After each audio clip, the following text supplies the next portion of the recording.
مال و دولت میں برکت کے لیے جن خواتین و حضرات کو یہ گلہ رہتا ہے کہ پیسے آتے بہت ہیں لیکن پتہ نہیں چلتا کدھر گئے ہیں، اور کمائی میں برکت نہیں ہے، گھر میں برکت نہیں ہے، رزق میں برکت نہیں ہے، لاکھوں کماتے ہیں لیکن پھر بھی مانگنے والوں والا حال رہتا ہے، پھر بھی قرضہ اٹھانا پڑتا ہے، پھر بھی کیسے پیسے پکڑنے پڑتے ہیں۔ تو انشاءاللہ تعالیٰ ایک ایسا وظیفہ اللہ کے فضل و کرم سے آپ کو بتا رہا ہوں کہ یہ 41 مرتبہ ڈیلی پڑھنا ہے، تو انشاءاللہ تعالیٰ نہ پیسے آپ کی جیب سے ختم ہوں گے، نہ گھر میں برکت ختم ہوگی، نہ گھر میں رزق ختم ہوگا، اللہ کی رحمتوں کا نزول ہوگا۔ جانے سے پہلے ویڈیو کو لائک لازمی کریں، چینل کو سبسکرائب لازمی کریں، اور ہماری ایسی ویڈیو صدقہ جاریہ سمجھ کر شیئر لازمی کیا کریں۔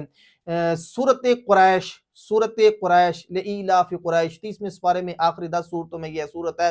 تو یہ سورت مبارکہ 41 مرتبہ روٹین کے ساتھ پڑھنی شروع کر دیں، اور اگر اپنے پاؤچ میں یا پیسوں والی جگہ میں یا دولت والی جگہ میں یا مال والی جگہ میں